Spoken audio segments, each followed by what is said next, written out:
Dear students, today our topic is Faraday's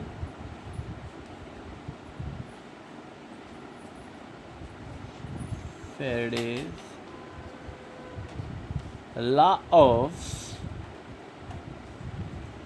electrolysis.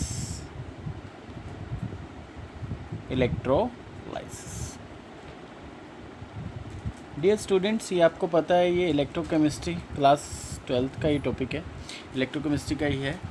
तो इसके अंदर क्या है, सबसे पहले आपको क्या पता होना चाहिए, इलेक्ट्रोलाइसिस क्या होता है। इलेक्ट्रोलाइसिस आपने पहले भी इस चैप्टर के अंदर स्टडी किया है। आपने क्या किया, एक बीकर ले लिया, उसके अंदर क्या ले लिया आपने, 2 रॉड ले ली। क्या ले लिया आपने, 2 रॉड, इस टाइप से।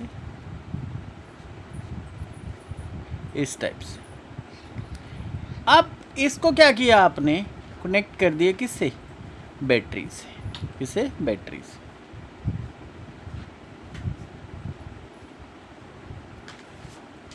ये हमारी बैटरी, और इसके अंदर क्या है, कोई इलेक्ट्रोलाइट। अब जैसे ही हम क्या करेंगे, बैटरी को ऑन करेंगे, इसके अंदर क्या हो जाएगी, इलेक्ट्रोलाइसिस स्टार्ट हो जाएगी। और जैसे आप जानते हो कि दिस वन इज कैथोड, ये क्या आपकी cathode. And in electrolytic cell, cathode carry the negative charge and anode carry the positive charge. Anode पे क्या होती है, ऑक्सीडेशन, और कैथोड पे क्या होती है, रिडक्शन। ये तो था इलेक्ट्रोलाइसिस। अब फैराडे लॉ क्या है, फैराडे का first law of Faraday। Faraday ने फर्स्ट लॉ में क्या बोला है, the amount of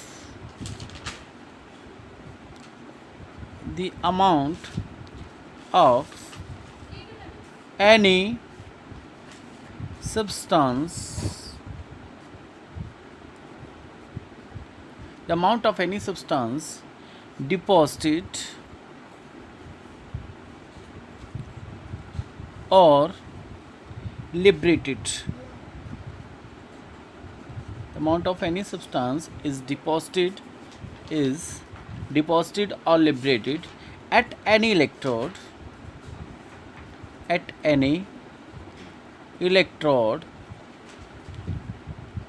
is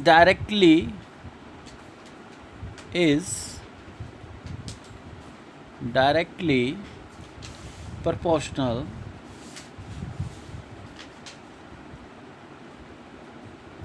to the quantity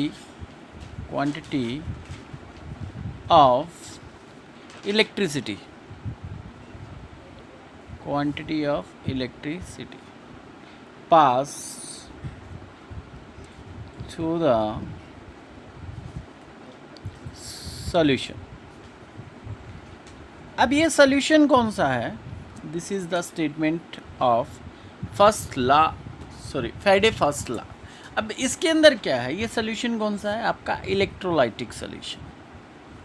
कौन सा है, इलेक्ट्रोलाइटिक सोल्यूशन। कि आप जब इलेक्ट्रोलाइटिक सोल्यूशन का यूज़ करोगे,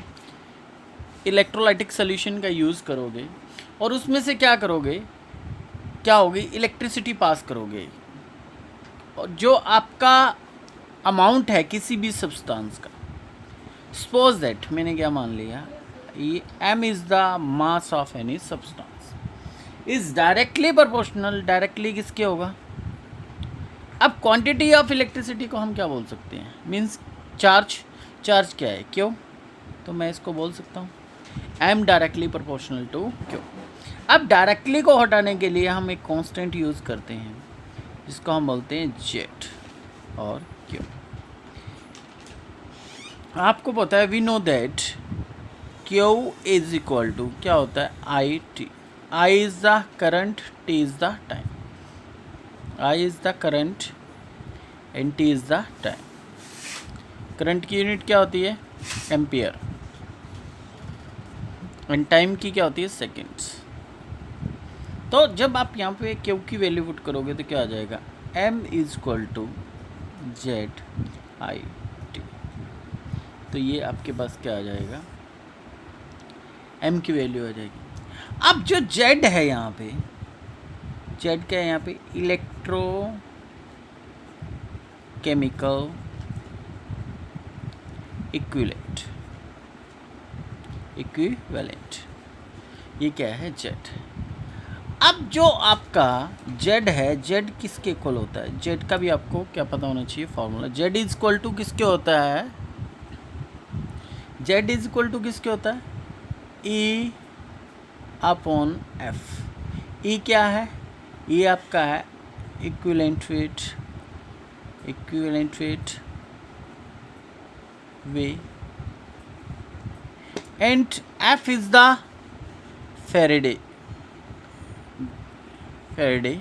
की जो वैल्यू होगी। तो मैं इसको कैसे लिख सकता हूँ, मैं ऐसे भी राइट कर सकता हूँ इसको, Z इज इक्वल टू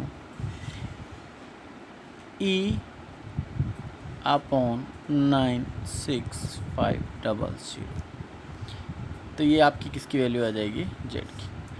अब क्या है नेक्स्ट देखिए, अब यहाँ पे हमारे पास एक इलेक्ट्रोकेमिकल इक्विवेलेंट यूज़ किया। क्या किया है, electrochemical equivalent, sorry electrochemical equivalent क्या यूज़ किया है, Z यूज़ किया है। अब आपके पास वैल्यू क्या आई, m is equal to z I t. अब अगर आपसे कोई पूछ ले कि व्हाट इज़ इलेक्ट्रोकेमिकल इक्विवेलेंट, तो आप क्या बताओगे कि the mass of substance deposit when the mass of substance deposited when 1 ampere current passed in 1 second,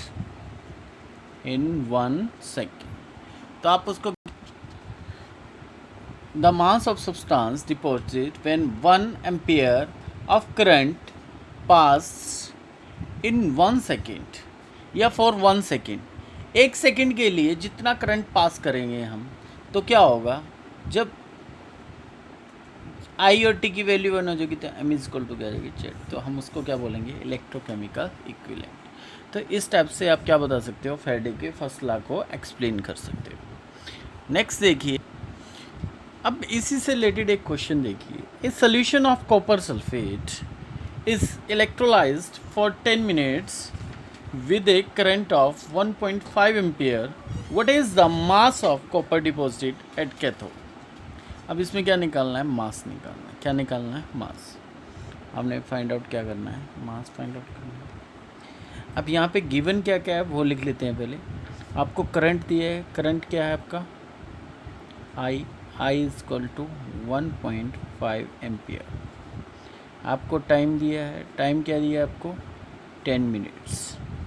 10 minute को सेकंड में चेंज कर लो, आपकी 600 सेकेंड्स, ठीक है। अब आपके पास स्टेटमेंट को देखिए, what is the mass of copper deposited at cathode. Cathode पे क्या होती है, रिडक्शन होती है।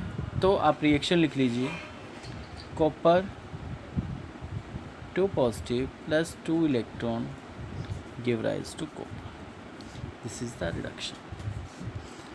अब अपना फॉर्मूला पुट करेंगे हम, m is equal to z I t. अब z की m की वैल्यू निकालनी है। z की वैल्यू क्या है, z की वैल्यू क्या होती है, अब देखिए कैसे कैलकुलेशन करते हैं, E अपॉन 9650 F। अब यहाँ पे E जो आपने यूज़ करना है, E क्या यूज़ करना है, Z is equal to, E क्या होता है, किसी का भी मोलर मास, और जितने भी इलेक्ट्रॉन्स जो यूज़ कर रहे हैं, ये जिसके ऊपर जो भी किसी के ऊपर चार्ज है वो उससे आपने क्या कर देना है, डिवाइड। वहाँ से आपका क्या आ जाएगा, इक्विवेलेंट वेट आ जाएगा। क्या आ जाएगा? Equivalent weight.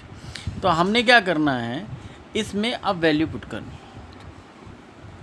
अब इसके अंदर आगे क्या करना है आपने, m इक्वल टू जेड की वैल्यू क्या है, E/96500, और E क्या होता है, मोलर मास अपॉन इलेक्ट्रॉन जितने भी गेन या लॉस हो रहे हैं।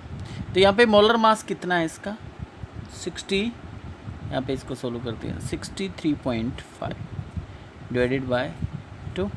तो वैल्यू पुट कर देंगे हम, इसकी वैल्यू पुट करेंगे तो हमारी वैल्यू पुट कर देंगे हम। वैल्यू पुट करके हमारे पास क्या आता है 63.5 अपॉन 2 1/96500 मल्टीप्लाइड बाय आई कितना था 1.5 एंड 600।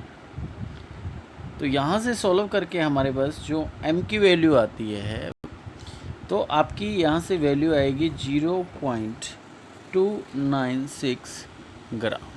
तो ऐसे आप क्या कर सकते हो, ऐसे न्यूमेरिकल को सॉल्व कर सकते हो। तो आपने इस टाइप से इसके न्यूमेरिकल करने हैं। Thank you.